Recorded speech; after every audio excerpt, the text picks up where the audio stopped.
ওমর খোদা এদি একলে জম্মের মজা হয়েছে মুহে যখন রসি মুসি থাকবে না তখন এককালে খামু।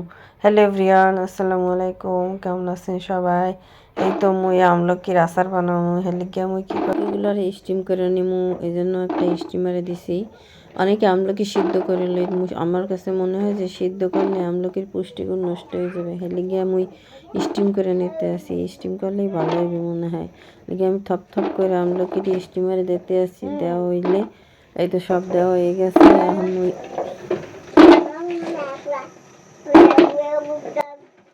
দেখেন মুই কেমনে দিতে আসি, দেওয়া শেষ হয় একটু একটু করে একটু ডং করে দিতে আসি, বুঝলেন? আপনাকে দেখানোর লাগিয়া এই যে মোর ডং টং সব করা হয়ে গেছে।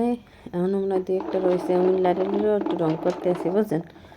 আর দিয়া আমলকি সব দেওয়া হয়ে গেছে।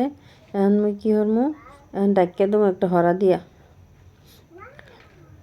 এই যে হরা দিয়ে ডাইকে দিতে আসি, দেখতেছি যে এই হরাটা আরেকটা হরা আছে, তাই এই হরাটা ওনার ভিতর টিকে যে এলিকে মুই এই স্টিলের এই হরাটা দিয়ে দিছি। এখন সুন্দর মতো ওই বেহানে হরা দিয়ে একটু অপেক্ষা করতে হবে, বুঝছেন? এই যে একটু মনে হয় একটু একটু ভাপ আইছে, উড়ে দেখাইলাম আপনাকে। তারপর আবার আমি ডাইকে দেবো, যে আবার ডাইকে দিয়ে এই নেক্সট টাইম এসে দেখি যে মোর সব আমলকি ফাইটে গেছে, মানে মোর আমলকি স্টিম করা হয়ে গেছে। এই দেখেন নরম হয়ে গেছে, বিচিও খুললাইতে আছে। তো এখন স্টিম করা শেষ, এখন চুলাটা অফ করে দিয়ে আমি যে আমলকিগুলো সিলে নিতে আসি। তো এখানে বুঝেছি অনেক গরম সিলমু না, এই জন্য রুমের ভিতরে যাইয়া পোলারে লইয়া দুই মাইপুতে সিলমু। এই তো এখন সেলতে আসি, ধান মোর পোলাও। হ্যাঁ, ছোটো মানুষ হলে কী হবে, হ্যাঁ সব কাজই মোল্লাই করতে চাই। ওই যে হাত দিয়ে নিয়ে দেখেন খুলে খুলে দিতে আছে।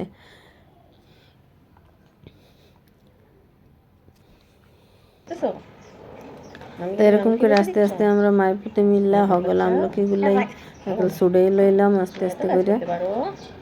মায়ের পুঁতে কথাও কইতে আসি, আমি হ্যাঁ না করতে আসি, কিন্তু হ্যাঁ আমার কথা শোনেন না, হ্যাঁ হ্যাঁ কামি করতে আছে। হ্যাঁ নিয়ে দুষ্টুমি করতে আছে, এদিক ওদিক ফালাইতে আছে, আবার আমার লাগে আমার ছুড়েও দিতে আছে।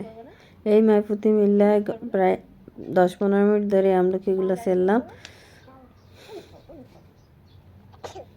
দেন হ্যাঁ দিয়ে একটা একটা করে নিয়ে দুষ্ট করে চাপে চেপে ভর্তা বানায় দুই একটা, আর দুই একটা মরে দেয় সেলতে আর কি।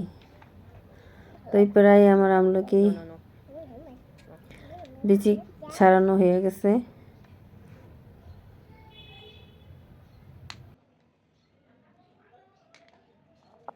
এখন এই যে বিচিগুলো একটু জাকি দিয়ে আমলকি শুনাইতে আসি শব্দ।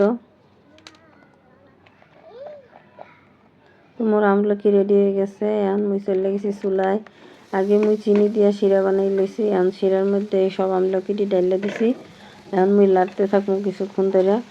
আগে ও মশলাপাতি তো সব দিয়ে দিছি, এমন আমলকি দেয় নেই। তেজপাতা দিছি, 2-3টা দারুচিনি দিছি, 2-3টা এলাচি দিছি, একটু লবণ দিছি সামান্য পরিমাণে, ও একটু ভিনেগারও মুই দিছি যাতে আমলকিটা নষ্ট না হয়ে যায়। আবার একটু আমলকি তো টক না, বুঝছেন না, এই টকের লেগে আবার একটু ভিনেগার দিছি যাতে একটু টক মিষ্টি আবার একটু আমলকির টেস্ট সব মিলাই অসাধারণ হয়।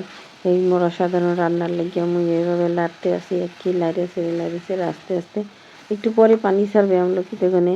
এরপর মুই আরও লাড়তে থাকবো, এর মুই লাড়তে লাড়তে আর কি এই ধান মুই আর একটু চিনি দিয়ে দিলাম। চিনি একটু কম হয়েছিলে, আমার কাছে মনে হয়েছে আরও বেশি চিনি দেওয়া যেত, মানে মোরব্বা টাইপের হয়ে যেত। বা আমি তো বেশি মিষ্টি খাই না, আপনাদের বাইয়া খাইবেন না, আমি খামো আর কি। একটু অসুখ বিসুখ হইলে, মনে করেন জ্বরটা রইলে, তারপর ঠান্ডা লাগলে আমলকি তো মহা ঔষধ, বুঝছেন না, এ ঘরে রাখা ভালো। তখন যদি একটু খাই না মুহে বেমালা রুচি হইবে, লেগে মুই খাওয়ার লেগে কিনে আনছিলাম। তা বেড়া তো 120 টাকা কমে দেবে না, মুই অনেক কাজে ঝগড়া করে এরপর 80 টাকা করে আনছি। এখন একটা লাল মরিচের গুঁড়া দিয়ে দিছি, আর একটু পাঁচফোড়ন দিয়ে দিছি। এইটা দিয়া ও কয়েকটা আবার লাল মরিচ আস্তাও দিয়েছিলাম, হ্যাঁ তো আমাকে কইতে ভুলে গেছি। এই দিয়ে সব দিয়ে লাড়ি চেড়ে লইতে আসি। এখন প্রায় শেষের পথে হয়ে গেছে মোটামুটি, দেখছেন ওই যে পানি পানি ছিল না ওইটা শুকাই গেছে। এখন ওই যে শিরাটা ফুটতেছে আর কি। এর আগেও আমি 250 গ্রাম মতো আমলকি একটু আচার দিছিলাম, মানে ওরকম মোরবার মতো বানায় টেস্ট করে দেখছিলাম, যে সেটা আমার অনেক দিন ধরে ঠান্ডা, তো সেটা খাই আমি শেষ করে ফেলছি। আমার কাছে অনেক মজা লাগছে, সেই কারণে আমি আবার 1 কেজি কিনে এনে সেম প্রসেসে বানাইতেছি। এটা বানিয়ে আমি ফ্রিজে সংরক্ষণ করব, বাইরে থাকলে হয়তো নষ্ট হয়ে যেতে পারে। কনফিউজড আর কি আমি, কারণ আমি তো চিনি বেশি ইউজ করি না, চিনি বেশি খাই না, এই কারণে এই যে স্প্যাচুলা দিয়ে একটু চেপে চেপে দেখতেছিলাম যে সেদ্ধটা হয়েছে কিনা। হ্যাঁ, পারফেক্ট সেদ্ধ হয়ে গেছে আমার আমলকি।